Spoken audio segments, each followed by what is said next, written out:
Listo, muy buenas noches para todos los miembros del capítulo de Socofin, los miembros de la SCOT. Muchas gracias por asistir a nuestro webinar de nuestro capítulo. Quiero agradecerle encarecidamente al doctor Bernardo Cobo, que nos va a compartir una vez más acá con su experiencia con respecto a las lesiones del pilón tibial. No son lesiones muy frecuentes, pero cuando ocurren son lesiones muy graves. Las nuevas tecnologías, tanto en el diagnóstico, han cambiado la manera del enfoque del tratamiento, pero esto no está separado de algunos tipos de problemas. Doctor Bernardo Cobo, el auditorio es totalmente suyo. Quiero recordarles a las personas que participan que pueden hacer sus preguntas y respuestas en la parte abajo del módulo donde dice ese nombre exactamente. No hagan las preguntas a través del chat porque no las podemos ver y no podremos responderlas apropiadamente. Muchas gracias, doctor Cobo.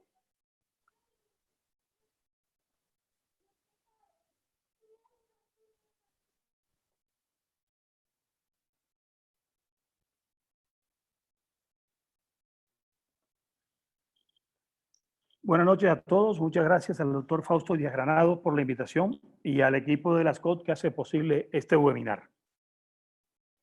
Esta es una típica fractura de alta energía del pilón tibial, tratada aunque precariamente con un tutor externo para control de daño.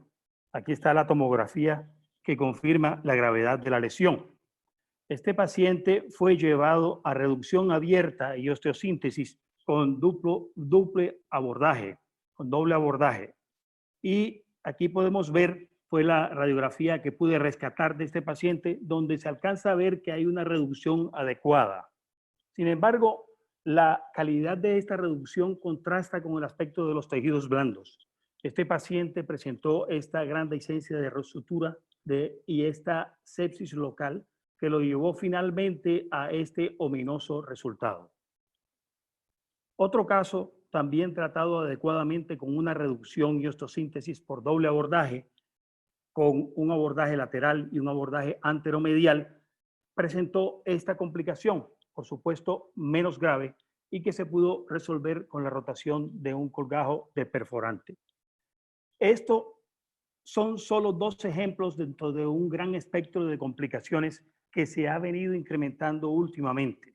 Recibimos en la institución donde trabajo pacientes vinculados que ya han sido esquilados de su seguro en otras clínicas y que llegan fundamentalmente para las complicaciones, y nos preocupa el incremento de estas complicaciones que tenemos que tratar.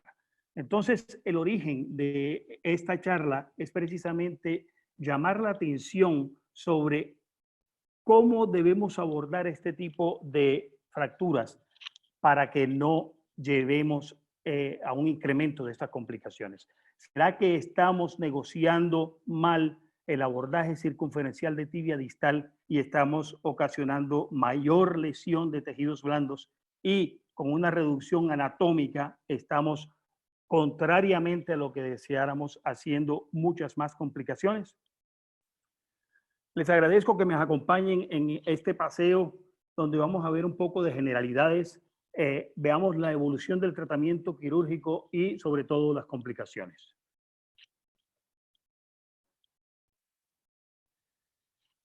Las fracturas del pilón tibial constituyen solamente el 1% de todas las fracturas, 6% de las de tibia. En el 75% de los casos el peroné está comprometido, 25% son abiertas y ocurren en la edad más productiva de la vida, entre los 30 y los 50 años. Bestow describió el pilón tibial en 1911 como aquella estructura de la tibia que está a partir de los 5 centímetros de la articulación del tobillo y que termina en una superficie cóncava y lisa con dos prominencias óseas, una medial y otra anterior. Es vital el conocimiento de la anatomía.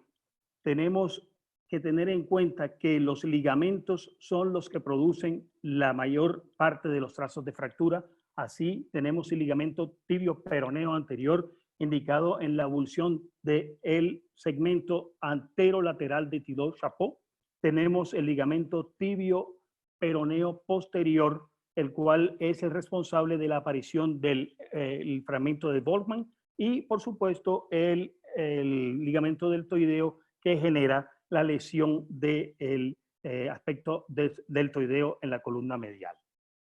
La vascularización no es solo importante para que respetemos todos los ejes mayores de las arterias, la arteria anterior, tibial anterior, la arteria fibular, la arteria tibial posterior, sino las múltiples anastomosis que hay entre ellas y la rete que se hace a nivel de la articulación del tobillo, fundamental para nutrir el talo, nutrir la parte distal de la tibia, pero más aún, y como desde en 1987 lo dijo Taylor, tenemos que tener pendiente los angiosomas, con un manejo cuidadoso de los tejidos blandos para evitar desvitalizar las superficies aledañas a donde estamos haciendo el abordaje. De igual interés es el conocimiento del aspecto nervioso, pues no solo se trata de evitar lesionar el tibial posterior y sus ramas, que nos llevaría a un deterioro de la función de la musculatura intrínseca del tobillo, sino que tenemos que pensar en los nervios que están a nuestro alcance y que pueden resultar lesionados en nuestros abordajes, como el sural, el fibular superficial y el safeno, pues ellos representarán posibles tablas de salvamiento en el momento que tengamos que realizar colgados neurocutáneos. El mecanismo de producción de las fracturas depende de tres factores fundamentales: la posición del pie, el vector de la fuerza y la magnitud del trauma. Si la lesión nos coge con el pie en plantiflexión, tenemos una fractura de la parte posterior. Si nos coge en el segmento neutro, tenemos un hundimiento del platillo con una fractura tanto anterior y posterior. Y si nos coge en dorsiflexión, tenemos una lesión fundamental del labio anterior o una fractura de tiló. La dirección del vector de fuerza implicará si vamos a tener fractura del peroné y si vamos a tener una lesión en valgo o en varo, como ocurre en esta última con una carga axial pura. Y la magnitud del trauma, el mecanismo rotacional con alguna carga axial, como las actividades deportivas de patinetas, fútbol, esquí, nos da un mínimo compromiso de tejidos blandos, usualmente fracturas oblicuas y con poca conminución. En tanto que un trauma de magnitud grande nos va a dar un gran daño de tejidos blandos y una conminución y compromiso articular severos, como solemos ver en las caídas de altura y en los accidentes de tránsito. Obviamente, este es un trauma de alta energía y debemos activar inmediatamente nuestro protocolo de ATLS, pues en 15% hay lesiones asociadas y el 25% de las fracturas son expuestas. Por tanto, es muy importante valorar los tejidos blandos y tener en cuenta la clasificación de Cherny y Gottsen. En ninguna otra parte de la economía ósea es más cierto esta definición de fractura, que es una lesión de tejidos blandos que tiene un hueso roto en el medio. La clasificación de Cherny y Gottsen de la lesión cerrada es aún más importante de cuando tenemos una lesión abierta. Porque cuando tenemos una lesión abierta, sabemos que está, y además la abertura de la piel descomprime todos los tejidos y deja que, por decirlo de alguna manera, el miembro respire. Mientras que en las lesiones cerradas, la lesión está encapsulada y puede escapar a nuestro escrutinio. Y tenemos, por ejemplo, grados 2, que son abrasiones o contusiones desde dentro, como se ve a la izquierda, y los grados 3, que hay que sospecharlo cuando tenemos múltiples fictenas, especialmente hemorrágicas. Las fracturas expuestas se manejan según el protocolo de las fracturas expuestas, con algunas particularidades. Es importante que la cobertura cutánea la hagamos antes del 7º día, como ocurrió en este paciente que vino en diciembre con una expuesta grado 3B por un accidente en moto en su finca, con una gran lesión de tejidos blandos, una ruptura de los ligamentos laterales, un compromiso articular, material extraño, tierra, pasto, etc. El paciente fue llevado inmediatamente a cirugía, se le hizo un lavado, un debridamiento exhaustivo, se colocó un tutor de control de daño y se hizo lo posible por cubrir la parte más vital de la extremidad, o sea, los tendones expuestos en este caso y parte de la superficie articular. A los 3 días se lleva a cirugía, el tutor se utiliza como joystick y como tractor, y se coloca una placa deslizada por el lado medial que estaba más sano. A los 6 días se le hace un debridamiento y se le coloca un BAC y nos atrevimos a ponerle un injerto libre de piel a la semana. El paciente no era de la ciudad donde lo tratamos, por tanto, pidió para ser remitido a su ciudad natal. Allá fue y me mandó la foto 12 días después, donde se había encontrado una reabsorción de los injertos, y fue sometido por un cirujano plástico en esa localidad a un injerto neurocutáneo del sural, el cual en estos días me manda esta foto, se encuentra ya integrado. Sin embargo, desde el punto de vista radiográfico podemos observar que ya hay una reabsorción y un compromiso de la articulación tibiotalar y un desvío en valgo del peroné. Hubiera sido deseable en el momento de hacerle la reconstrucción hacer algún gesto quirúrgico en el peroné, pero esas son las cosas que pasan cuando los cirujanos plásticos actúan independientemente de los ortopedistas o cuando no hay un solo encargado de hacer la lesión como un todo. En este momento el paciente se encuentra en el 5º mes posoperatorio y me imagino que el médico tratante tendrá que hacer algún tipo de cirugía. En cuanto a las clasificaciones, las radiográficas comenzaron desde Desktop, que fue la primera descripción. Después Beller hizo una descripción basado en el compromiso de si son extraarticulares o intraarticulares. Weber se refería más a las fracturas asociadas de la fíbula, y las clasificaciones que han aguantado el paso del tiempo son las de Reedy y Allgauer y la alfanumérica AO.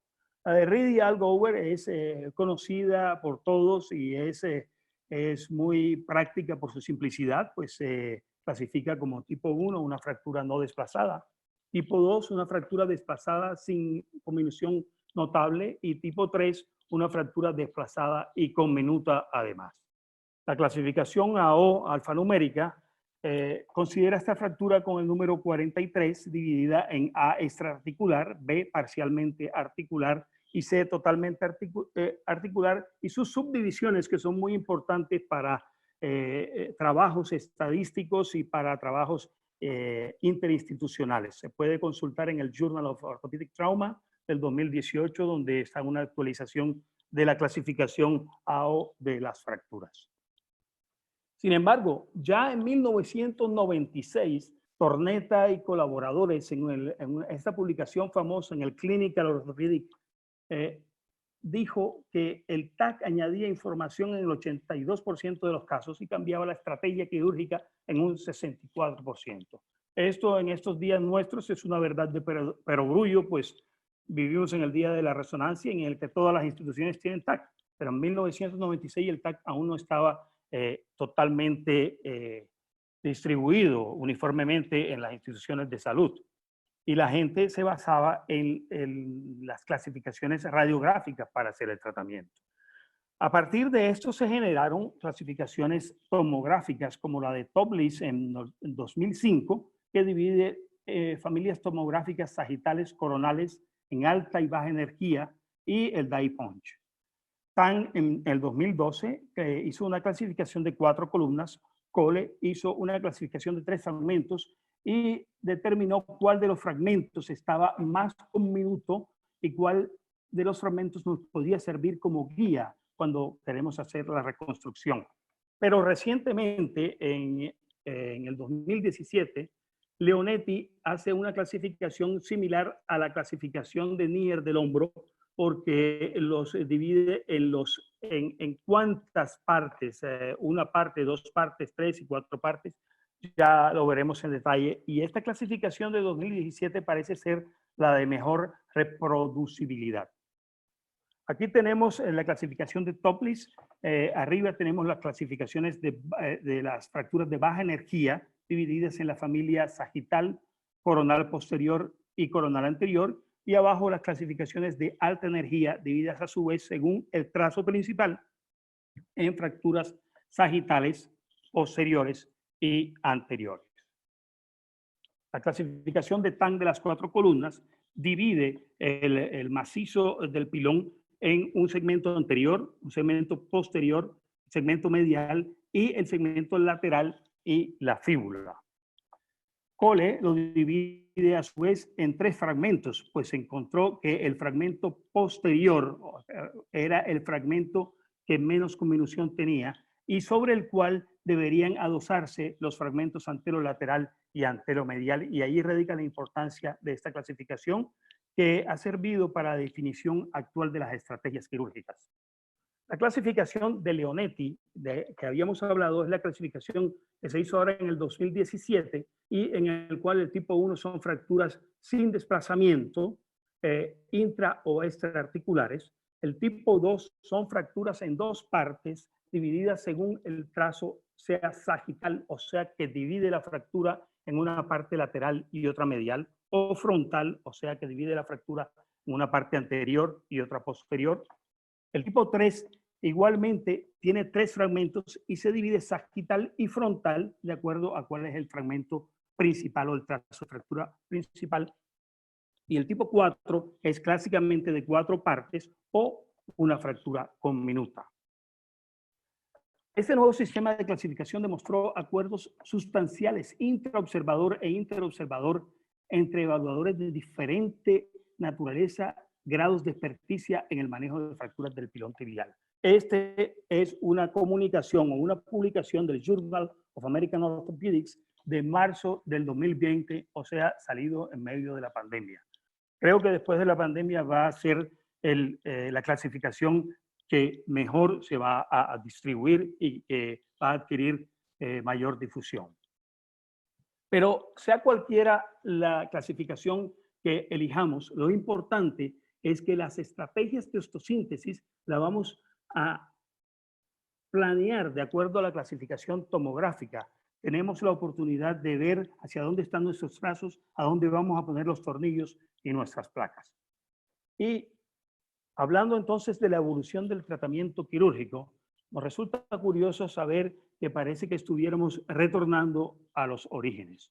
Pues antes de 1960 era considerada esta una fractura de muy mal pronóstico y nadie se atrevía a operar. En ese entonces se trataba contracción calcánea, se hacían vendajes bultosos, se hacía férulas o botas de yeso. Pero con el impulso de la Asociación para el Estudio de la Osteosíntesis, la AO, entre 1960 y 1980, hubo reportes muy alentadores para el tratamiento quirúrgico de estas fracturas.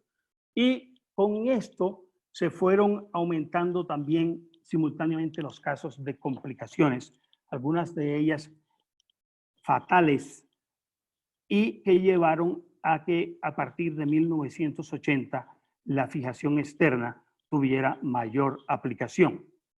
Para fines de siglo, en un famoso trabajo de Sirkin y otros, se definió la ventaja del tratamiento por etapas. Estuvo vigente hasta nuestros días, normalmente hasta el 2010, donde alrededor de esa época empiezan a haber cirujanos que nuevamente empiezan a hacer abordajes inmediatos para esas fracturas.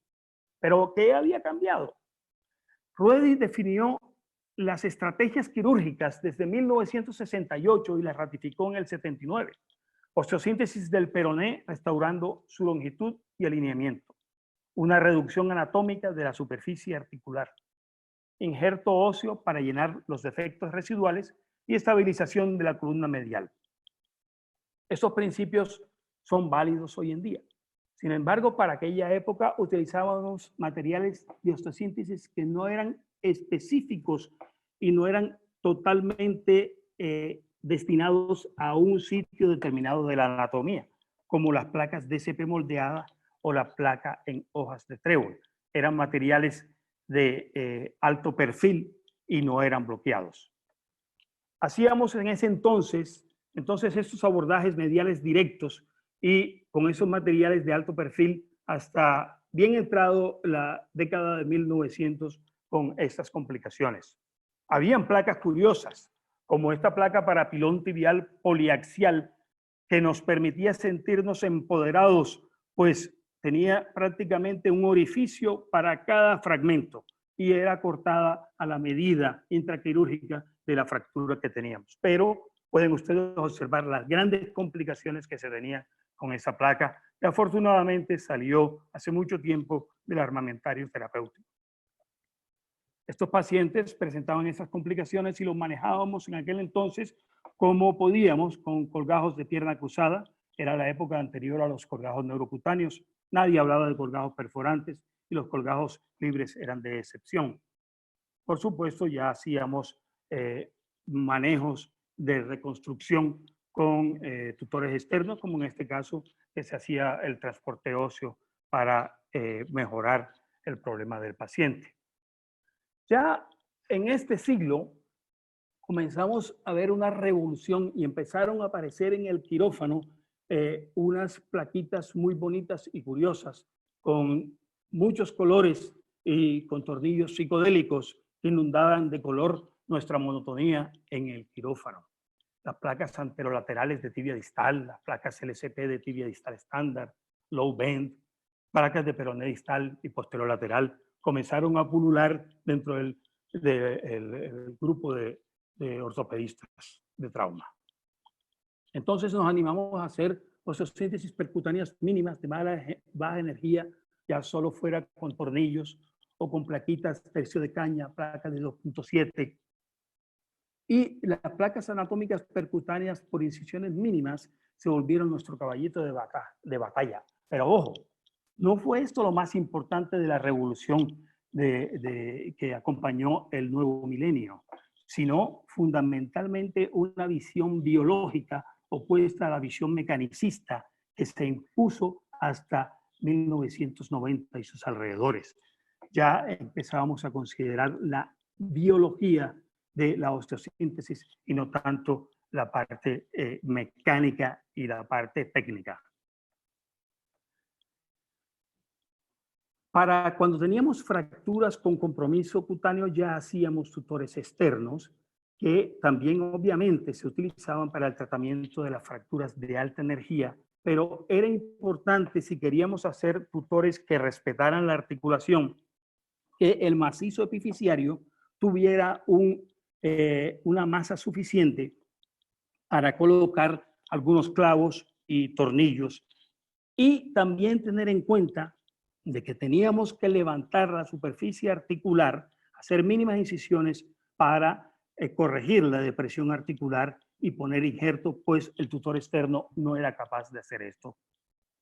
Los tutores externos puenteados se utilizaron mucho, especialmente en fracturas de alta energía, y algunas veces nos atrevíamos a hacerlo sin reconstruir la columna medial y atribuyéndole la responsabilidad de mantener esta solamente al tutor, como en este caso, donde tuvimos un buen resultado, pero también, y por qué no, tuvimos malísimos resultados, como en este caso, donde se le puso una placa mal colocada a un peroné mal reducido y un tutor externo medial que impulsó todo en un valgo con ese lamentable desenlace.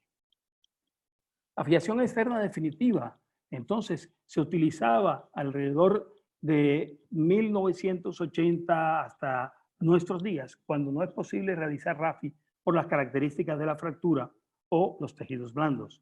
Tiene una baja tasa de infección, no corrigen la depresión articular, tiene un bajo índice de pseudoartrosis y en un metaanálisis reciente en que se hizo una comparación entre reducción abierta y osteosíntesis con fijadores circulares, no se demostró una diferencia significativa en tasa de infección ni en consolidación. Este es un estudio del 2017. El tutor también se puede dejar una vez que se coloca la placa y esto lo respaldan varios estudios, entre los más importantes este de Lavini y el de Michael Blaut, donde ellos dejan el tutor durante mes y medio o 2 meses. Este es un caso con una fractura conminuta con compromiso fundamental de la columna lateral, que lo llevamos a control de daño, conseguimos una buena alineación con un poco de valgo del peroné, pero lo llevamos 3 días después. El paciente no presentó flictenas, el paciente tenía una lesión leve de tejidos blandos, pero lo llevamos 3 días después entonces a una osteosíntesis con una placa deslizada medial, una placa lateral y el tutor lo dejamos durante 2 meses. Este gesto quirúrgico lo hacemos con mucha frecuencia y nos permite hacer osteosíntesis mínima, como en este caso, que hacemos una osteosíntesis solamente con materiales de 2.4, 2.7, y en estas fracturas pequeñas de baja energía, el tutor nos ayuda a mantener el constructo.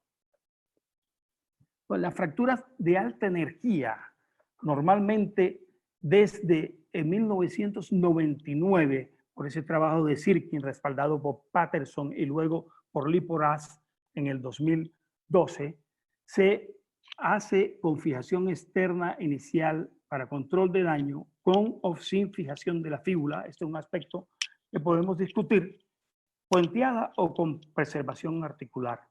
El tratamiento definitivo varía de los tejidos blandos como están entre los 7 y los 17 días. Tiene menos complicaciones de tejidos blandos y tiene una bajísima tasa de infección.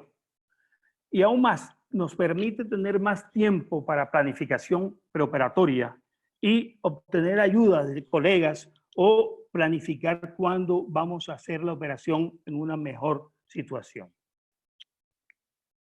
Este tipo de tratamiento estuvo en el culmen de las opciones terapéuticas alrededor del 1990 y hasta el 2010, cuando una nueva ola viene a hacer la reducción abierta y osteosíntesis, lo cual no está mal, pero tiene que ser hecho con mucha cautela. La cirugía debe ser hecha idealmente antes de las 48 horas. En fracturas de alta energía, cuando usted tiene una fractura después de las 48 horas, por favor, no haga esto inmediatamente. Tiene una lesión de tejidos blandos, va a tener flictenas, va a tener problemas. Las incisiones deben ser muy bien planeadas, deben ser unas incisiones en un solo plano, profundos, que no disequen entre los diversas capas tisulares, para respetar los angiosomas y respetar esa circulación que viene de la fascia y llega hasta el tejido subcutáneo y hasta la piel. Hay que evitar las incisiones mediales directas. La separación debe ser lo más atraumático. En este trabajo de Canadá se describe un aspecto técnico en el cual se colocan, igual que hacemos con mucha frecuencia en las fracturas de calcáneo, clavos de Kirchner para no tocar la piel, en vez de hacer separadores autostáticos o un enérgico ayudante que está en todos momentos separándonos. La distancia entre los abordajes debe ser de 6 centímetros, aunque esto ha estado discutido últimamente, ya lo veremos. Y los puntos de cierre, se ha insinuado que los mejores son los puntos de Algower y Donati. Pero en todo caso, en caso de duda, por favor, hagamos el tratamiento con etapas, tratamiento por etapas, que se ha demostrado que es un tratamiento benigno y es un tratamiento que tiene muy, muy buenos resultados. Este estudio por eso hablábamos de la distancia entre las incisiones. Había un mito en que entre una y otra incisión debía haber 7 centímetros de distancia mínima. Sin embargo, este estudio de Howard, desde el 2008, echó por tierra esto. Es un estudio muy bien documentado, donde presentó muchos casos de pacientes tratados con incisiones que iban entre 5 y 7 centímetros, sin complicaciones de tejido blando, obviamente con todas las consideraciones que habíamos hablado antes. Cole, además de ser el autor de esta clasificación, hizo un metaanálisis tomográfico donde determinó que las fracturas conminutas se dan más que todo en la parte anteromedial y anterolateral. Y el fragmento posterior sirve como un hito, como un soporte en el cual podemos hacer nuestras fijaciones. La parte más gris a su izquierda corresponde a las grandes áreas de conminución y la parte blanca es la parte donde no se encontraron muchas líneas de fractura y corresponde, verbigracia, a el aspecto posterolateral. Esto ha contribuido a que definamos unas nuevas estrategias de reducción. Comenzamos, por supuesto, por ver cómo está este fragmento posterolateral. Si hay un fragmento posteromedial, lo debemos reducir a este. Pasamos a reducir luego la impactación central y reducir los fragmentos mediales y anterolaterales. Fijamos todos con clavos de Kircher temporales y hacemos nuestra osteosíntesis con tornillos canulados y placas epifisiarias y restablecemos la continuidad epífiso-diafiscaria con nuestras placas. El abordaje circunferencial del tobillo debe ser dominado por todo cirujano que pretenda hacer una reducción abierta y osteosíntesis. Pues así como planificamos nuestro abordaje con el TAC, tenemos que ejecutarlo. Los abordajes más comunes y los abordajes descritos constituyen un paseo como en reloj alrededor de la pierna distal. Anteromedial, anterocentral, anterolateral, posteromedial y posterolateral. Veámoslo en un poco más de detalle. El abordaje anteromedial se utiliza para el tratamiento de la columna medial y del deltoide si va entre el tibial anterior y la vena safena. Es adecuado para estas fracturas y usualmente se asocia con el abordaje lateral para la osteosíntesis de la tibia. Este abordaje fue definido y fue ampliado en una publicación del 2007 por este estudio de Asai.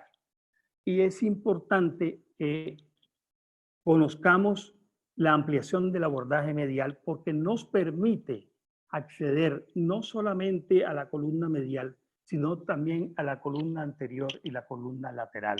Y por eso este es el abordaje en este momento predilecto por muchos cirujanos de trauma cuando van a hacer las fracturas que comprometen la columna anterior, medial o lateral del platillo. Como en este caso de un paciente que saltó de un tercer piso en un éxtasis psicodélico y se fracturó el calcáneo derecho, se fracturó la columna vertebral y tuvo esta infeliz fractura del pilón tibial.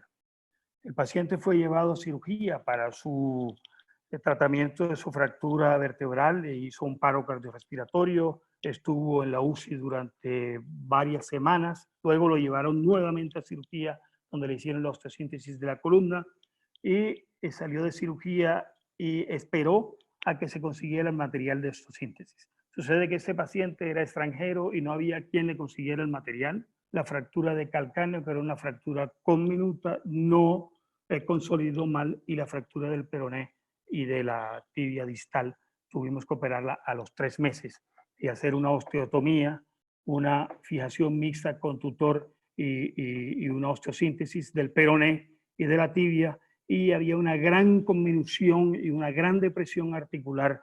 Restablecimos lo mejor que pudimos con esa placa y con el injerto. El paciente vuelve a las 3 semanas con una buena cicatrización de tejidos blandos. Se puede observar ya una rarefacción de la superficie articular que es de esperar, pero el talo se encuentra no luxado y bien ubicado en la mortaja. Hubiera querido seguir atendiendo a este paciente, pero me pidió permiso para ir en plena pandemia a su ciudad natal en Chile. El abordaje anterocentral o abordaje de Beller era un abordaje muy utilizado anteriormente y que permite el acceso a este tipo de fracturas de la columna anterior.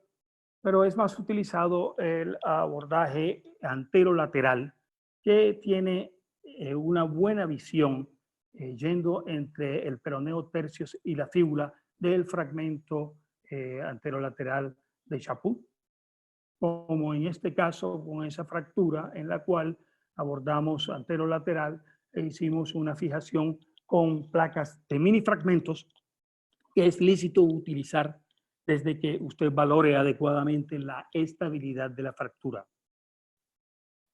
El abordaje posterolateral tiene la ventaja de que nos ahorra un abordaje, pues nos permite acceder al peroné y nos permite acceder al fragmento de Volkmann en la parte posterolateral. Este abordaje se desarrolla entre el tendón de Aquiles y el peroneo brevis en la parte superficial y más profundo entre el peroneo brevis y el flexor hallucis longus para llegar a la parte posterior de la tibia. Aquí vemos por este mismo abordaje cómo se puede hacer la osteosíntesis tanto del peroné como del fragmento tibial posterior. El abordaje posteromedial es de menos utilización, pues las fracturas del malleolo medial son normalmente asequibles por uno de los abordajes anteriores. Y eso fue lo que se creyó en este caso, en el cual con esta fractura trimalleolar de tobillo se hizo un acceso afortunadamente medial un tanto posterior y un acceso lateral.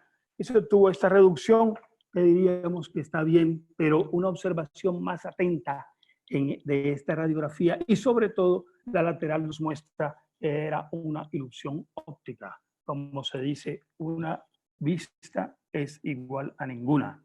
Este paciente fue abordado nuevamente por la incisión posteromedial que había tenido el buen juicio de hacer el primer cirujano y se le hizo una placa de soporte. En este caso se utilizó una placa de radio distal y una placa de peroné con una fijación de la sindesmosis. En conclusión, no existe un único método de fijación que sea ideal para todos los pacientes y todas las fracturas. Debemos evaluar la personalidad de la fractura. Pero sí existen complicaciones en cualquier método que utilicemos. Y allí es que vamos a ir.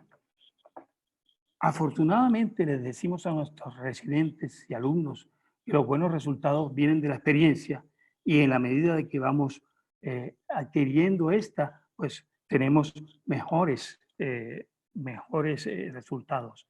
Lo que sí nunca le decimos a nuestros residentes es que la experiencia a su vez viene de nuestros malos resultados. ¿Por qué ocurren las complicaciones? Podemos haber hecho una buena planificación, pero una mala cirugía. Entonces tendremos deformidad, no unión, artrosis. Podemos apresurarnos a hacer una cirugía antes de la mejoría de la piel y tendremos una necrosis de piel o infección. Podemos hacer una mala reconstrucción del peroné y tendremos pacientes con deformidades en varo, valgo y una mala reducción articular. Una superficie articular más reducida, y mal reducida es una superficie que tenga un gap mayor de 2 milímetros, nos produce una incongruencia articular y artrosis.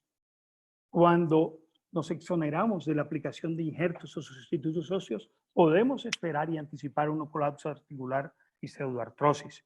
Y ya los pacientes que apoyan precozmente pueden ocasionar falla del implante, mala unión. Y por supuesto, una mala rehabilitación puede conducir a rigidez, dolor, edema residual y una distrofia simpática. Vamos a ver algunos ejemplos de las complicaciones y su eventual manejo. La podemos dividir en complicaciones de tejidos blandos, complicaciones de alineación articular o secuelares. De tejidos blandos, ahí vamos a utilizar unos colgajos que pueden ser de los más sencillos, colgajos de rotación fasciocutáneos, colgajos perforantes en propeller, colgajos neurocutáneos del sural, del supramalleolar lateral, safeno, colgajos musculares para el peroné y colgajos libres. Esto es una situación a la que nos enfrentamos con mucha frecuencia todos. Esta exposición subepicia de la fíbula y esta sutil exposición de la tibia, que creemos que solamente con el retiro de material va a mejorar, pero la mayor parte de las veces produce un defecto muy molesto y que puede ser causa de osteomielitis focalizada y de drenaje crónico. En estos casos podemos hacer uso de un colgajo de rotación muy difundido últimamente, aunque fue desarrollado en el 2003, solamente ahora ha alcanzado la difusión y el reconocimiento que merece. Se llama el colgajo de Keystone, que se desarrolla a los lados de nuestra lesión, haciendo una incisión en ángulo recto y se puede movilizar respetando las afluencias vasculares entre la fascia y la piel. Se moviliza y cuando se moviliza puede ser que necesitemos injerto, como en este caso, tomamos de la cara anterior del pliegue de dorsiflexión del tobillo, o puede ser que no requiera injerto en cuyo caso sería un colgajo tipo 1. Este sería un tipo 2C porque es un colgajo que mueve la fascia y que mueve el tejido y que requiere de injerto. Aquí abajo tienen para que le tomen un pantallazo y busquen el artículo porque es un colgajo que podemos conocer y nos va a ayudar mucho a todo lo que hacemos cirugía de trauma, pues no requiere de una preparación especial. Cuando el defecto es un poco más grande, podemos hacer uso de los colgajos en hélice, como en este caso, donde ya identificamos las dos arterias perforantes de la tibial posterior. Ahí están las arterias perforantes identificadas. Para hacer una rotación de 180 grados, tenemos que sacrificar una de estas dos arterias, como en este caso. Volteamos el colgajo 180 grados, cubrimos y aquí está la paciente con su problema de tejidos blandos solucionado. Hay pacientes, por supuesto, que tienen daños mayores, como este paciente que tuvo una fractura expuesta de pilón tibial que fue desatendida por ser de un área rural y el paciente simplemente se le colocó un yeso, no se le hizo lavado, después desarrolló una osteomelitis crónica que después de muchas intervenciones desembocó en esto que estamos viendo con una osteomelitis cavitaria y un gran defecto. Este paciente fue llevado a cirugía, se le hizo un colgajo neurocutáneo de suprapatelar y se hizo un primer tiempo de Masquelé. Aquí vemos en el momento de la cirugía la rotación del colgajo y ya a la derecha el colgajo integrado en su zona receptora. Aquí el segundo tiempo se le retira al paciente el cemento óseo y se le hace un transporte óseo sobre el trayecto del Masquelé, consiguiendo finalmente una consolidación espuria y que no era confiable y por lo tanto tuvimos que sacrificar la movilidad del tobillo y hacer una artrodesis con un clavo retrógrado. Este es otro paciente todavía peor, no es una fractura de pilón tibial, pero sí es algo a lo que nos podemos enfrentar, por eso lo traigo a colación. Un paciente que vino de Ecuador, donde tuvo una fractura expuesta de la tibia, que fue tratada primero con un tutor externo y luego con un enclavijado. Y presentó una exposición de su lesión, que fue tratado allá en Ecuador con un colgajo del sural, inicialmente que se necrosó y después un colgajo de pierna cruzada que también se necrosó. El paciente viene a su ciudad natal donde se le admite al hospital en esta situación. Espera junto con el paciente que les mostré inicialmente en esta presentación durante varias semanas a que se le consiga el tutor y finalmente la EPS no se lo otorga y la familia pues compra el tutor y podemos hacerle este proceso de reconstrucción donde resecamos ampliamente la zona necrótica y montamos el tutor. Se le hace un acortamiento, no es posible hacer un acortamiento total, pues la distancia era muy grande. Se hace un alargamiento del tendón de Aquiles, pues tenía una retracción con un equino severo. Se le hace un colgajo anteromedial de tibia basado en la arteria safena, que es diferente al colgajo neurocutáneo de la safena, y se hace una corticotomía proximal para alargamiento. Aquí tenemos el paciente completando su compresión gradual, alargamiento, corrección gradual del equino en el aparato. Aquí a los 5 meses ya prácticamente próximo a finalizar su alargamiento, corregida la deformidad en equino, corregida la lesión de los tejidos blandos y el aspecto clínico al retirar el tutor y aspecto radiográfico con una consolidación total del regenerado y con una consolidación todavía un poco dudosa, pero sin movimiento anormal clínicamente que nos permite autorizar al paciente la marcha con un brace. Cuando estamos en el aspecto lateral, vemos con mucha frecuencia esta dehiscencia con exposición de placas del peroné, y aquí es donde se puede tratar con diversos colgajos que ya fueron diseñados, ya sea colgajos reversos, digámoslo así, del peroné, del músculo peronero en el que él se dobla sobre sí mismo, o colgajos de movilización de los peroneros, especialmente de peronero brevis y injerto de piel, con lo cual se pueden corregir estas lesiones. El otro tipo de complicaciones a que nos enfrentamos son complicaciones de alineación articular, como en este caso de una fractura hace 7 años, con una mala alineación con deformidad secundaria en valgo, la cual se sometió a una osteotomía varizante. Podemos ver que una placa de las antiguas de radio no bloqueadas estaba bastante prominente y al final la retiramos, pero se pudo corregir la alineación. Y también hay pinzamientos e inestabilidades, como en este caso, 20 años después de esta fractura, este paciente presenta sintomático con esa lesión en beso entre el maléolo medial y el astrágalo, que produce un pinzamiento con una inestabilidad en valgo. Le hacemos una resección hemimeleolar del fragmento que pinzaba, le hicimos una reconstrucción del ligamento deltoideo con un injerto del tibial anterior, fijado con tornillos de biotenodesis, y conseguimos resolver el problema del pinzamiento.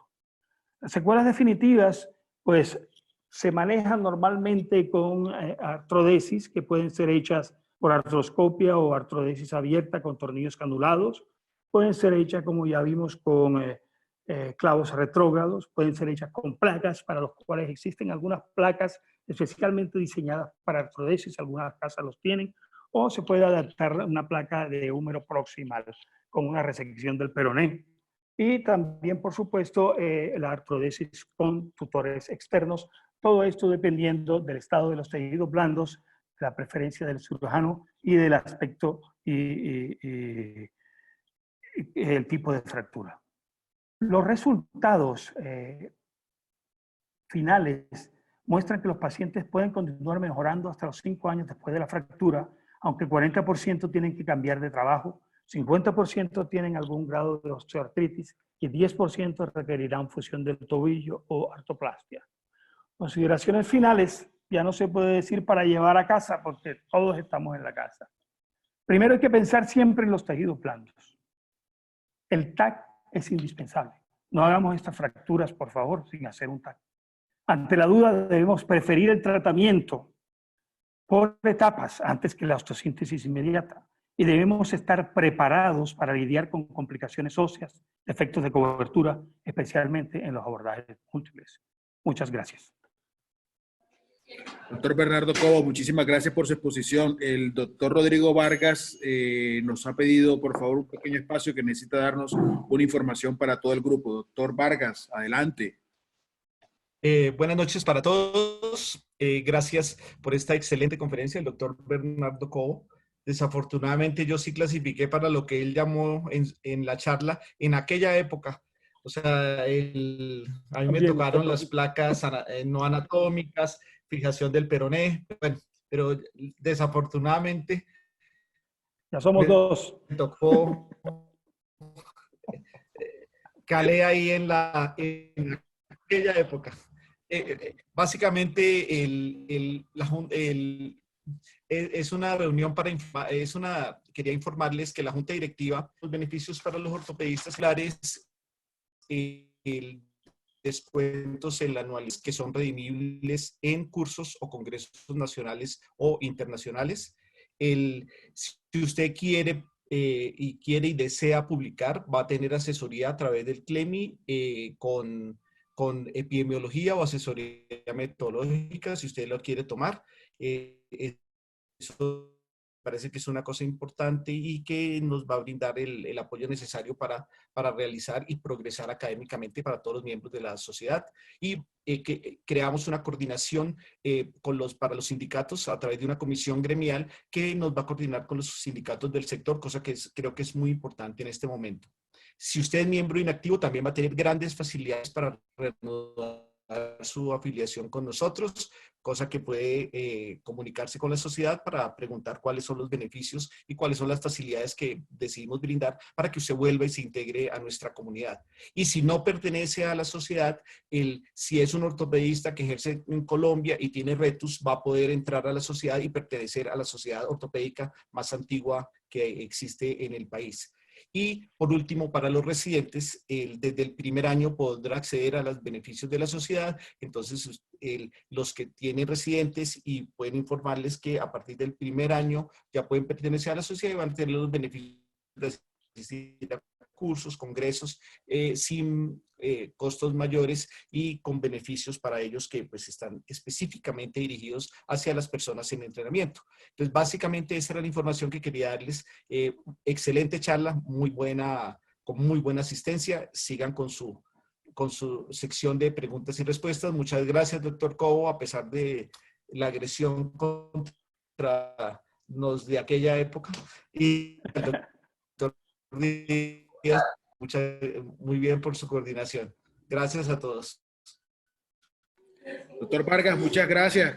Una vez más, todos somos Scott y pues es la invitación para que más personas estén en los grupos, estén participando y pues todos tengamos la disposición para poder hacerlo.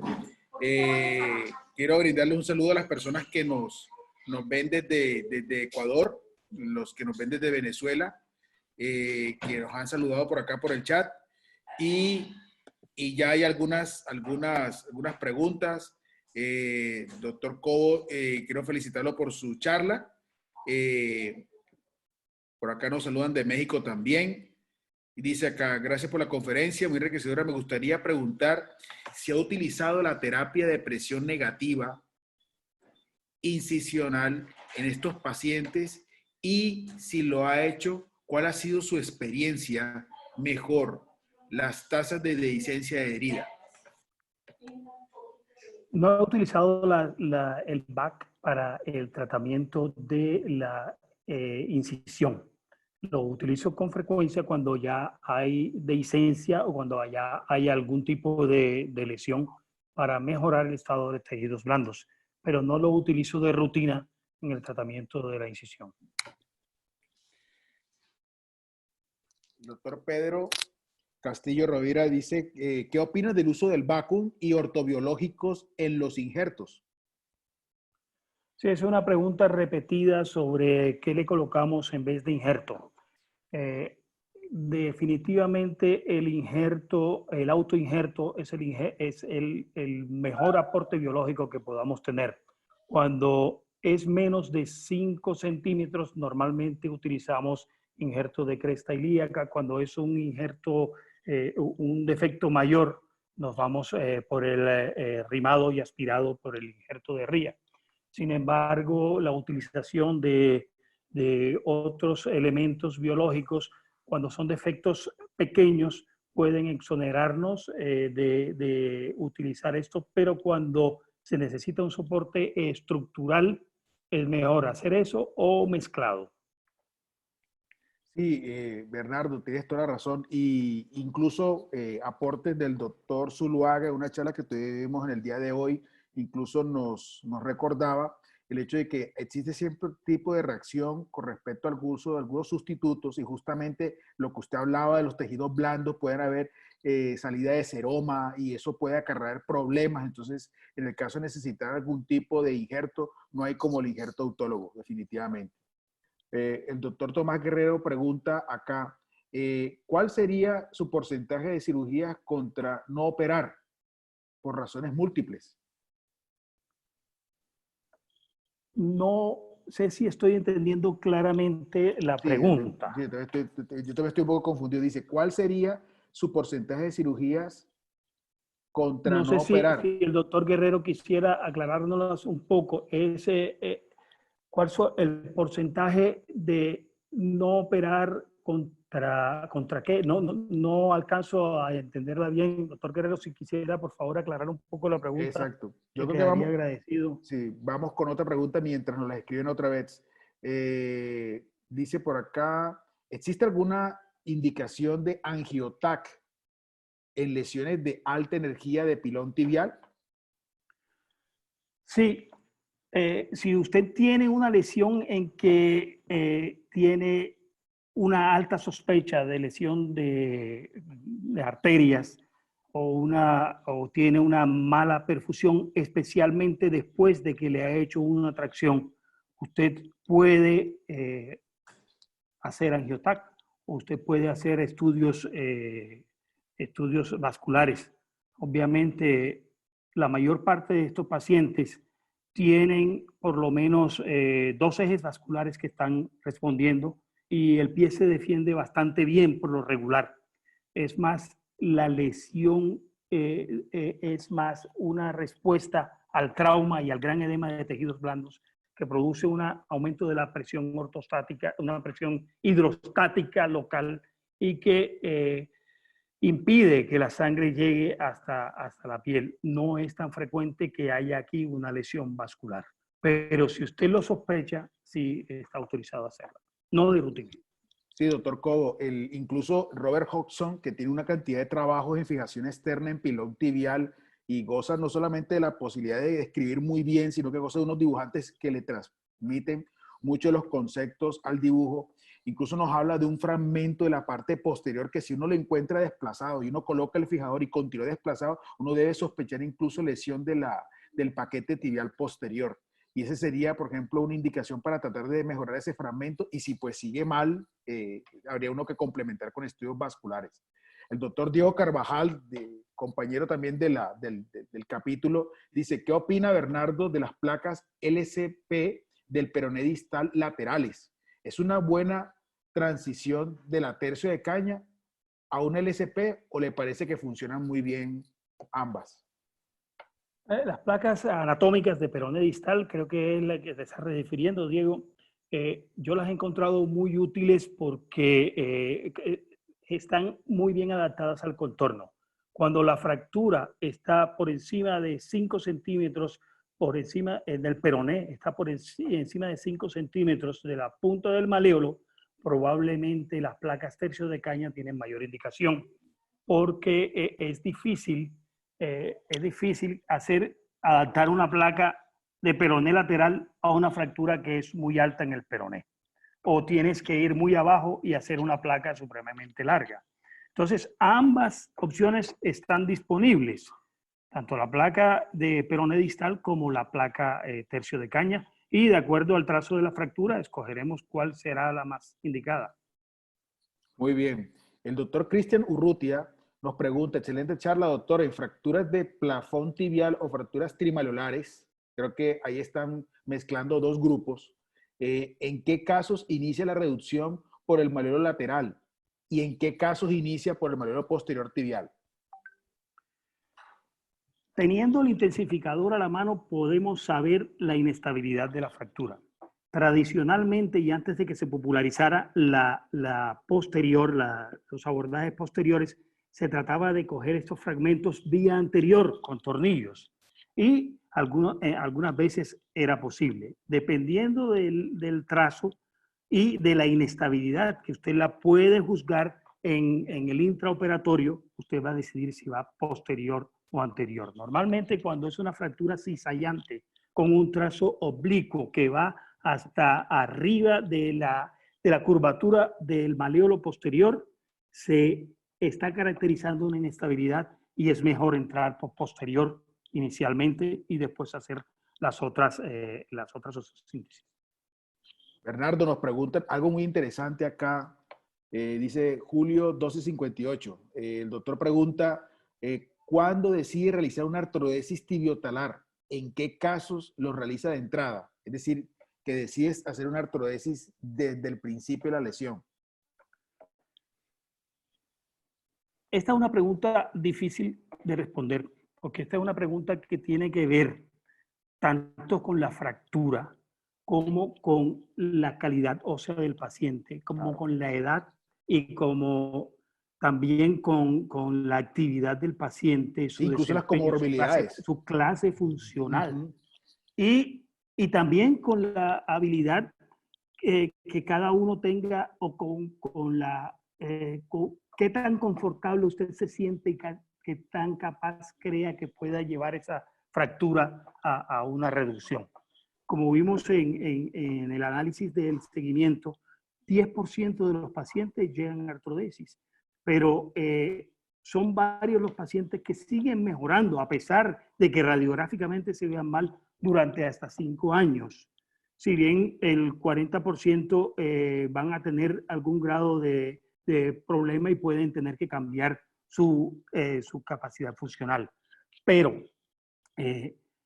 artrodesis enseguida, yo no he tenido necesidad de hacerla nunca, de una sola vez. No es porque sea un cirujano muy experiente, sino porque no me ha llegado el caso y que cumpla todas estas prerrogativas que estoy mencionando. Sí, doctor Cobo, incluso hay un reporte, tal como usted lo ha dicho, que depende de las comorbilidades que tenga el paciente y todo eso, en donde le hacen a pacientes diabéticos con mala calidad ósea y que realmente sean lesiones articulares irreconstruibles y le hacen un clavo de retropié de entrada. Pero es un reporte de casos, de una serie muy corta, realmente no sería algo como para recomendarlo de entrada, pero hay que pensarlo a futuro de que de pronto habrá algunos pacientes que necesitarán este tipo de procedimientos. Un espectador anónimo refiere acá, gracias por la conferencia. En cuanto al abordaje con defecto óseo y ante la inminencia de infección, ¿usa sulfato de calcio más antibiótico en los mismos para la prevención o al manejo de la infección? En condiciones ideales hasta podría pensarse en eso, pero normalmente no tenemos la disponibilidad de ese elemento en nuestro quirófano para el manejo del trauma normal.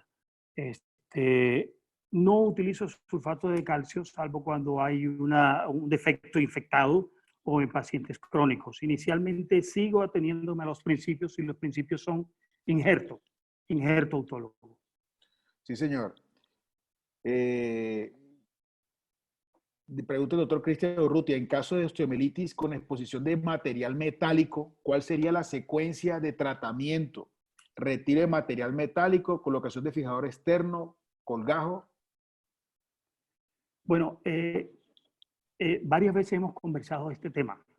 Pues se dice que una herida no está tan limpia nunca, sino cuando usted la acaba de limpiar en ese preciso momento. Entonces, si usted tiene una herida que está secretando en este momento, una herida que está unos fragmentos óseos muy malos y usted no está satisfecho con su debridamiento, es prudente que usted le haga el debridamiento, de alguna forma lo estabilice con un tutor, con una inmovilización y vuelva nuevamente a hacerle otro lavado. Pero no es algo absolutamente execrable que usted entre, quite el material y de una vez le haga la cirugía reconstructiva. De hecho, yo podría decir que es mi preferencia, porque yo creo que el propio, y no solo creo, hay estudios que lo sustentan, no los tengo a la mano, pero se los puedo hacer llegar, que sustentan el valor predictivo para la infección y el valor concomitante que tiene para una infección la rotación de un colgajo. La rotación de un colgajo no solamente lleva a cubrir y aislar la lesión de factores externos, sino que también lleva factores de crecimiento celular, lleva factores de leucocitos, lleva mayor viabilidad y lleva va a cubrir un lecho permitiendo que los antibióticos lleguen a ese lecho con mayor facilidad. Entonces, si yo puedo hacer todo en un solo acto quirúrgico, lo hago. Retiro, cubro y pongo el material que sea necesario. El doctor Byron Miranda, creo que es de Cartagena, compañero también de reconstrucción, pregunta, experiencia en el uso de fijación externa circular en caso de que tenga compromiso de tejidos blandos severos realizando osteosíntesis mínima con tornillos y olivas y artrodiastasis. ¿Cuál es tu experiencia, Bernardo? Sí, allí expusimos cuáles son las indicaciones para la fijación intraarticular desde que tengas un macizo epifisiario o metafisiario que permita que tú levantes los fragmentos deprimidos. Recuerda siempre, Byron, que la depresión articular no se puede corregir con una artrodiastasis y el tutor no te corrige eso. Entonces, si tú tienes un fragmento suficiente para pasar unos clavos olivados, para pasar unos tornillos percutáneos, pues está indicado que hagas lo que tú dices. Si puedes preservar la articulación, tanto mejor. Pero desafortunadamente la fractura de alta energía casi nunca se da. Preguntan por acá, Bernardo, que qué tan frecuente es realizar la fijación de la sindesmosis en este tipo de fracturas y que qué tipo de fijación utiliza usted. Y, las fracturas de pilón tibial son diferentes de las fracturas de tobillo, pero algunas veces encontramos un fragmento que fue claramente definido en la clasificación de Topliss, que es el fragmento que está en la sindesmosis. Este fragmento, que es el fragmento lateral, correspondería al fragmento 4 en la clasificación de TAN. Es un fragmento que, si no está bien reducido, conduce a que haya una subluxación permanente. Entonces, se puede hacer la osteosíntesis de esto, y si hay claramente esa avulsión y ese compromiso, sí se debe fijar la sindesmosis. Nos da una mejor seguridad, porque lo importante es que el talo permanezca en su mortaja. Y tenemos dos pilones, el medial y el lateral, para que el talo permanezca en su mortaja. En cuanto a la preferencia, yo me he pasado al uso del tie rope en todos los casos de sindesmosis. En un principio, pues yo soy de la escuela que hacíamos la fijación de la sindesmosis con un tornillo, pero desde hace muchos años siempre estoy fijando la sindesmosis con suturas de tracción tipo tie rope. Bernardo, nos pregunta el doctor José de Arbao desde Venezuela, que si tienes experiencia con el protocolo para estos pacientes con cámara hiperbárica. No tengo experiencia, no dispongo de cámara hiperbárica acá en la ciudad. En Colombia solamente hay, en mi conocimiento, 2 o 3 cámaras hiperbáricas. Creo que hay uno en Medellín, otro en Cartagena y otro en Bogotá. No sé si en Cali hay. Hay un montón de cámaras que se dicen hiperbáricas, que son utilizadas inclusive por los esteticistas, y que no lo recomiendo. Una cámara hiperbárica es una máquina supremamente estilizada, costosa, difícil, y que los tienen mucho los hospitales militares, porque ellos tratan buzos con descompresiones agudas y con problemas de embolia por falta de presurización. Aquí hay una pregunta de opinión, Bernardo, que si te parece de que se están sobreindicando estas placas anatómicas. Bueno, eso dio origen a esta conferencia. Yo creo que debemos ser cautos cuando indicamos estas placas. No es que estén mal indicadas. Hay muchos estudios, el estudio de White, el mismo de Tang y otros muchos más, que promueven la utilización de estas placas.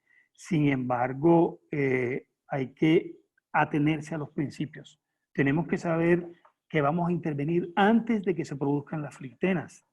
Tenemos que delimitar bien cuáles van a ser nuestros abordajes, tener un abordaje a buena distancia del otro. Y las placas anatómicas pueden ser combinadas con placas del armamentario común, que conserven la característica de ser de bajo perfil. Por ejemplo, las placas tercio de caña son muy utilizadas. Las placas del sistema de 2.7 para fragmentos pequeños también las debemos utilizar. Y en la planificación, yo pido a estos pacientes que normalmente la casa de osteosíntesis me lleve placas de este tipo, placas tercio de caña, placas de mini fragmentos, porque todo ese armamentario me sirve, tornillos canulados, y por qué no las placas anatómicas también. Por acá también hay otra pregunta de preferencias en tu caso, de que si prefieres placas de acero o si placas de titanio.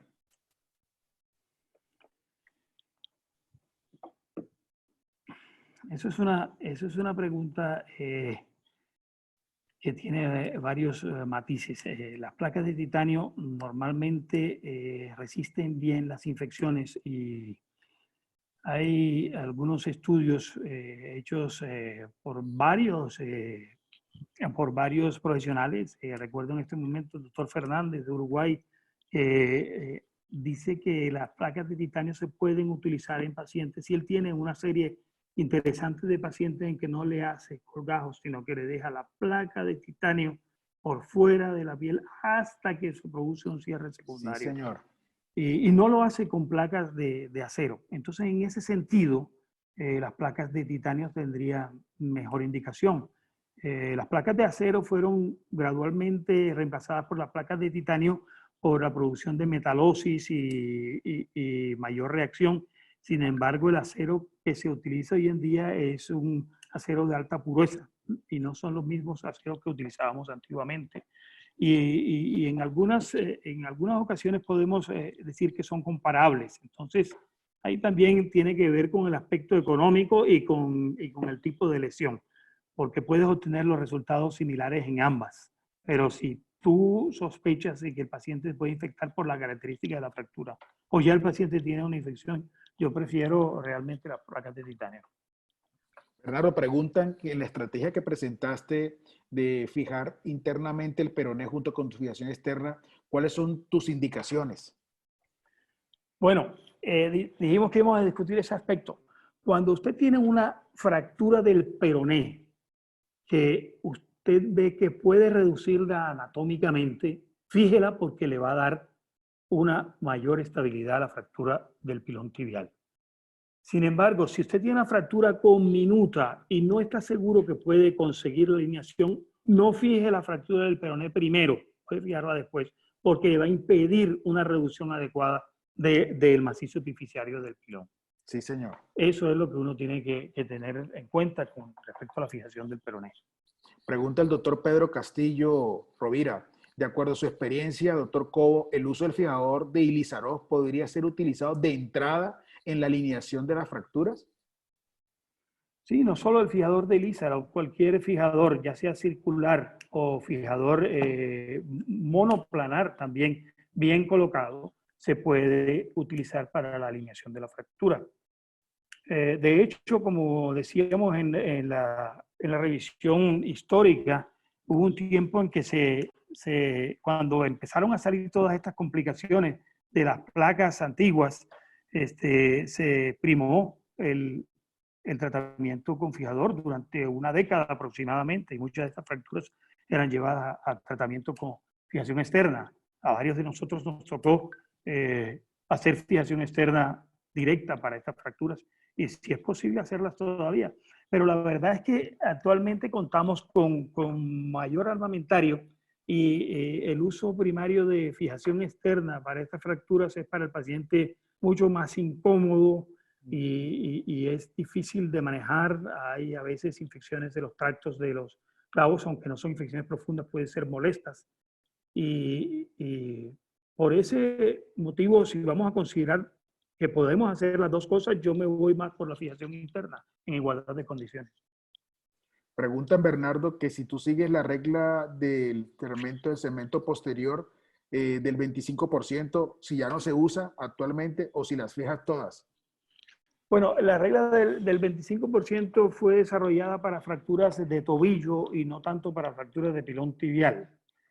Pero alrededor de un cuarto de la superficie articular, estamos hablando del 25%, sí se deben fijar.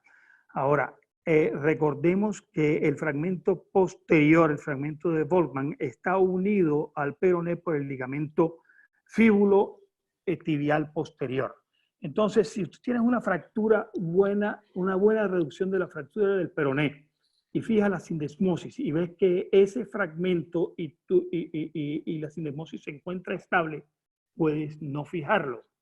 Pero si tú tienes un fragmento mayor o no es estable, y eso es algo que tienes que juzgar en el momento de intervención, pues es mejor fijarlo.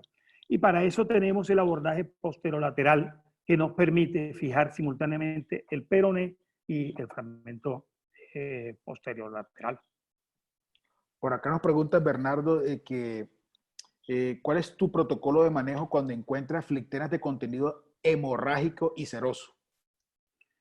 Las flictenas de contenido hemorrágico son tradicionalmente consideradas más graves. O sea, revelan una lesión más grande de tejidos blandos y que las flictenas de contenido seroso.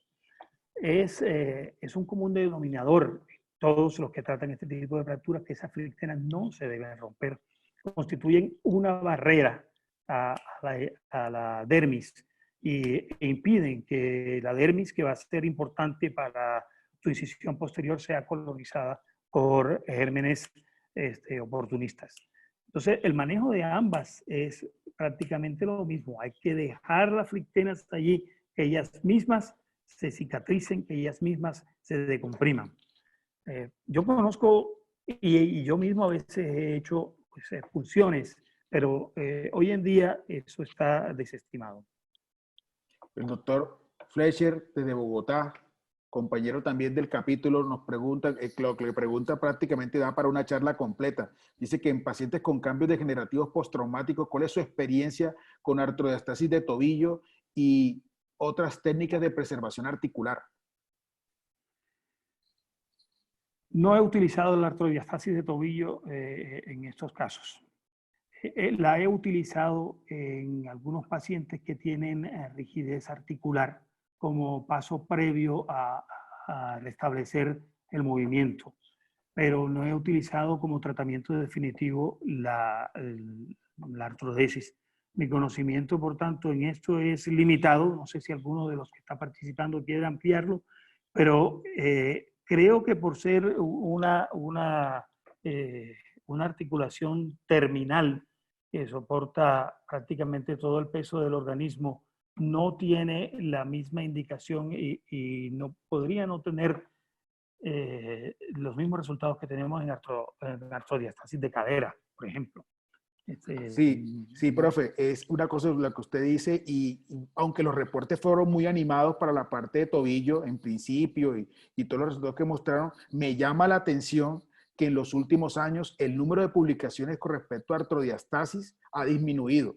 Entonces uno se hace la pregunta si es que los resultados ya no son tan buenos y por eso no se publica y por qué no se escribe más con respecto al tema. Preguntan acá, ¿cuándo considera usted que el tutor como el manejo definitivo para el paciente con fractura de pilón? Normalmente utilizo el tutor como un manejo estadiado. Cuando tenemos una lesión de piel que no resuelve, y esto ocurre en muy pocos casos, probablemente en un 5% de los casos tenemos una lesión grave, nos vemos abocados a utilizar el tutor durante un periodo mayor de tiempo. Cuando hacemos esto tenemos que planificar, porque normalmente la lesión cutánea no es uniforme alrededor de toda la circunferencia del tobillo, sino que tenemos que planificar para hacer pequeñas correcciones, especialmente de la parte articular, asociados con ese tutor, porque el tutor no nos va a resolver todo. El tutor puede ocasionar, y de hecho ocasiona la consolidación de la fractura, pero no es lo ideal para restablecer la superficie articular. Entonces, en ese caso dejaría el tutor, pero le añadiría, en la medida de los que tejidos blandos me dejen, pequeñas correcciones de los fragmentos intraarticulares con mínimas invasiones. Bernardo, pregunta el doctor José Manuel Queiroz de que con qué frecuencia realiza reducción abierta y fijación interna en las primeras 48 horas en fracturas de alta energía con conminución ósea, en fracturas de tibia distal con aparente partes blandas, ok, o prefieres esperar. Yo la hago cada vez que me lo permite tanto la institución como trabajo como los tejidos blandos. Normalmente cuando el paciente llega en esas circunstancias, si le puede uno hacer, así sea de alta energía, el TAC, si el paciente se encuentra en ayunas, si es un paciente en buen estado nutricional, si es un paciente que la piel no tiene compromiso de otra índole o el paciente no tiene concomitancias clínicas, el paciente se puede operar en las primeras 24 horas. Y desde que pues, no tengamos dificultad para la consecución del material de osteosíntesis. En nuestro medio a veces es difícil conseguir el material en esas primeras 24 o 48 horas. Lo que si puedo hacerlo en esas 24 horas, lo hago. Y si no definitivamente pasa al esquema de tratamiento por etapas. Pero porcentaje sí, no les sabría decir, pero cada vez que se me da la oportunidad, lo hago. Bernardo, aquí hay una pregunta interesante que da también como para una charla. Dice que posterior, cuando se encuentran las secuelas y todo eso del paciente, podría elegirse una prótesis total de tobillo, si tienes alguna experiencia, contraindica el procedimiento, en fin. Bueno, yo en mi vida he hecho una prótesis total de tobillo. No significa que no la haga, yo quiero hacerla, pero no me ha llegado todavía. Ahora, no sé si el paciente que tiene una fractura sea el más indicado si tiene complicaciones de tejido blando. Ahora, si el paciente solo tiene un problema articular y es un paciente mayor de 60 años, se puede pensar en una prótesis de tobillo. Recordemos que a pesar de que se ha depurado la técnica de la prótesis de tobillo, no tiene ni la mitad de la duración que tiene la prótesis de rodilla, ni un cuarto de la que tiene la de cadera. Entonces, si es un paciente joven, vamos a darle una solución completa con una artrodesis y no vamos a hacerle una prótesis. Pero si es un paciente de edad avanzada y su condición general es buena, el paciente no tiene problemas concomitantes de piel y de tejidos blandos, no veo por qué no se puede hacer una prótesis de tobillo. El doctor Gonzalo Tapia, desde Cali, compañero de acá de nuestra ciudad, pregunta, en pacientes ancianos y diabéticos, ¿prefieres de entrada una osteosíntesis o le coloca un fijador circular? Esos pacientes normalmente van al sistema por etapas, porque esos pacientes ya de por sí requieren una valoración por medicina interna y ya de por sí requieren ser estabilizados. Entonces, en eso se nos van las 48 horas que son la ventana terapéutica mejor indicada. Entonces, esos pacientes se le hace una estabilización con o sin fijación del peroné y se planifica el tratamiento en las mejores situaciones que se puedan. Y una pregunta muy interesante, Bernardo. Dice que cuando realizas el segundo tiempo de masquelet con un colgajo previo, ¿en qué tiempo puedes abordar dicho colgajo? Cuando el colgajo está, o sea, ahí hay dos aspectos, ¿no? El masquelet está hecho para revisión entre mes y medio y 2 meses, aunque esto últimamente en algunas publicaciones ha sido discutido. Y ese margen nos deja hacer el abordaje. Entonces yo diría que entre 1 mes y medio y 2 meses puedo entrar. Ahora, el colgajo hay que ver cómo está. Un colgajo presenta una circulación colateral adecuada entre 3 y 4 semanas después. Pero si estamos con el masquelet, debemos esperar hasta mes y medio para hacer el segundo tiempo. Normalmente, para responder sucintamente la pregunta, yo a los 2 meses ya abro confiadamente ese colgado. Igual le hago el segundo tiempo de masquelet. Bernardo, preguntan acá, ya ahí estamos hablando del tiempo posterior, habla en el tiempo anterior. Dice que cuando hay la fractura del pilón con defecto de cobertura cutánea, ¿cuál es el momento ideal para la cobertura? ¿Inmediato o terapia VAC por 8 días y luego colgajo, VAC en varias Estamos hablando semanas? de una fractura expuesta. Sí, una fractura expuesta ¿cómo la manejas? El defecto de cobertura, si lo haces de inmediato, a los 8 días, le colocas VAC, ¿qué protocolo usas? El trabajo multicéntrico de Bodiani y colaboradores que se hizo y que ya es de común conocimiento, donde habla de las fracturas expuestas de tibia tratadas por el método ortopédico y el método ortoplástico, definiéndose el método ortopédico solamente como lavado, debridamiento y fijación externa para después hacer los procedimientos de cobertura. Y llamando el procedimiento ortoplástico aquel que se hace un lavado exhaustivo con un debridamiento sin miedo, se coloca el tutor externo de control de daño y se hace la cobertura en 1 semana. En 1 semana se debe hacer la cobertura porque esto demostró ese estudio multicéntrico que disminuye todos los parámetros de consolidación, todos los parámetros que tienen que ver con infección, todos los parámetros de recuperación, todos los parámetros de hospitalización. Entonces, para responder tu pregunta, debemos hacer la cobertura en el término de la primera semana o máximo 10 días después de que tenemos eso. O sea, en 10 días tiene que tener resuelto la parte ósea y la parte de tejidos blandos en este paciente. Bernardo, preguntan acá al doctor Fernando Uribe, vi que utilizó placas de radio distal. ¿Cuándo usa estas placas? Las placas de radio distal se pueden adaptar a la parte posterior de la tibia. Cuando el fragmento es bastante ancho, se adaptan aún mejor que las placas tercios de caña. No existe una placa específicamente desarrollada para el maleolo posterior. Dice por acá, cuando decides no operar, ¿qué opina del sistema de placas de 3.5 versus el sistema de 4.5 en tibia distal?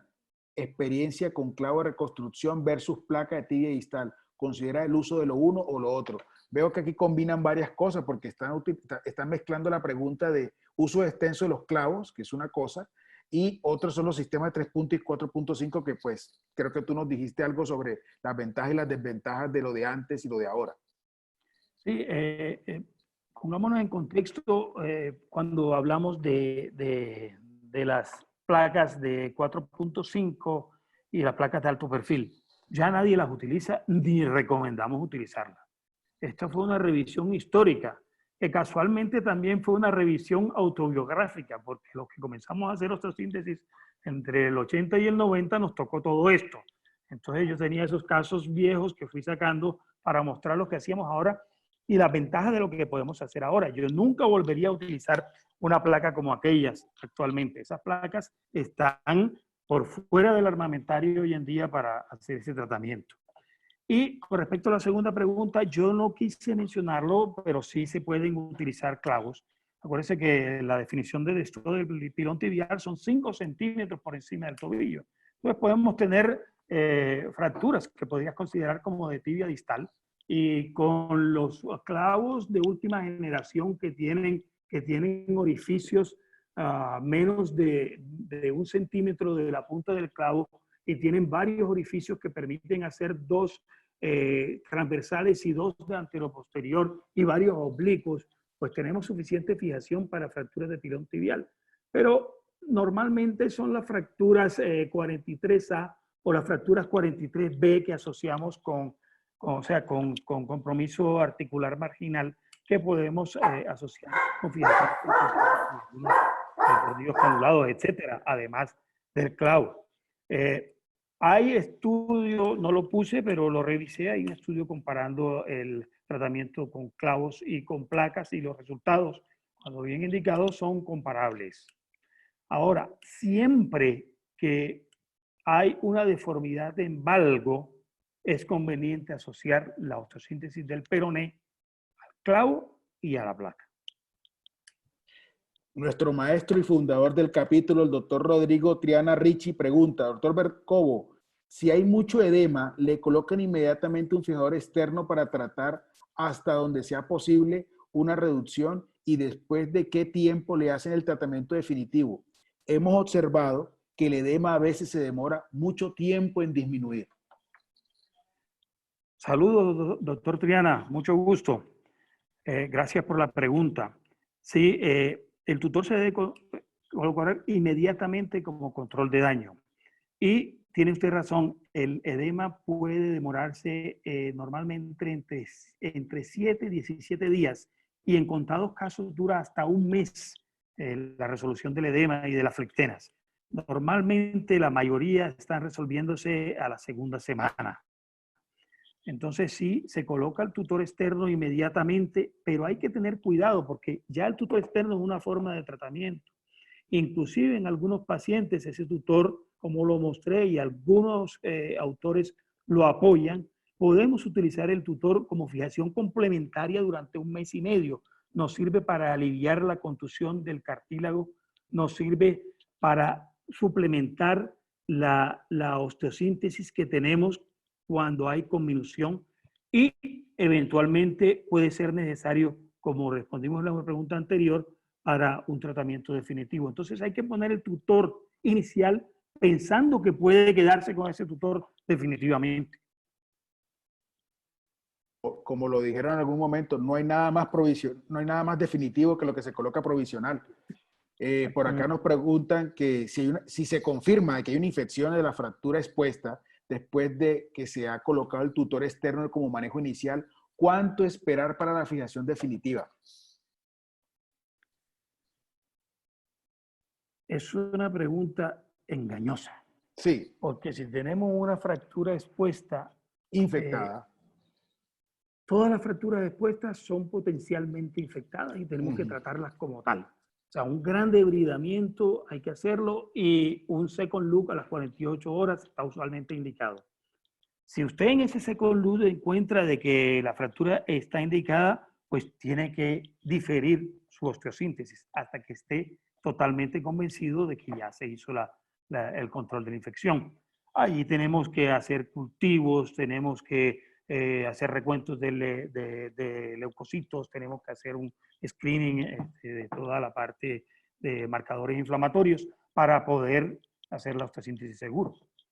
Entonces, una fractura expuesta puede infectarse, pero la infección normalmente en la fractura expuesta es esperada y es diferente a las fracturas que ocurren en medios cerrados, donde usted es un hallazgo. En la fractura expuesta usted siempre está sospechando que puede haber una infección, pero normalmente usted la controla con un buen debridamiento y debridamientos repetidos.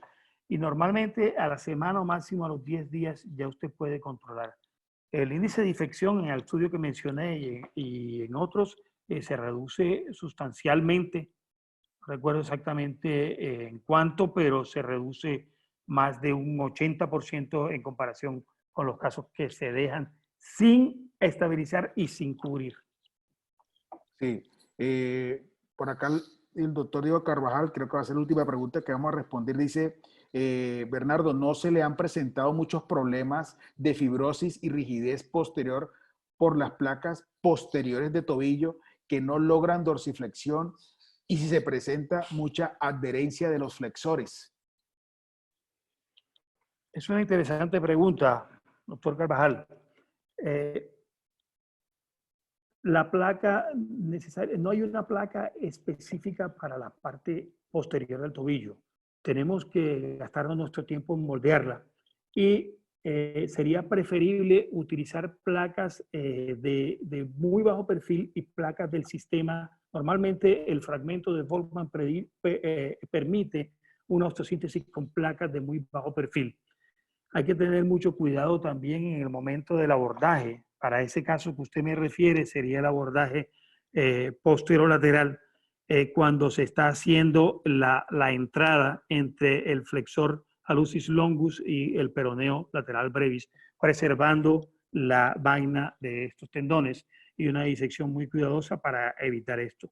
Por último, la mayor parte de estos pacientes yo los pongo a mover enseguida que le hago la osteosíntesis, pues lo que se espera es una osteosíntesis estable para que el paciente inmediatamente comience a mover y con eso se disminuye el índice de fibrosis que sí está presente. Entonces, un cuidadoso moldeo de la placa y un manejo adecuado de los tejidos blandos profundos y de los tendones en este caso puede contribuir a evitar las tenoadherencias.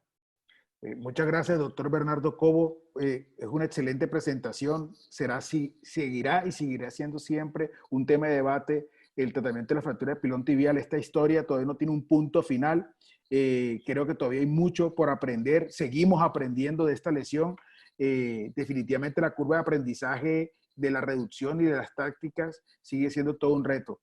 Quiero darle muchas gracias a todos los participantes. Llegamos a más de 300 participantes en esta noche y los invitamos para nuestra próxima reunión, que es sobre peroné vascularizado, que en compañía de la doctora Jimena Ríos y el doctor Andrés Blanco desde la ciudad de Bogotá y de Barranquilla respectivamente,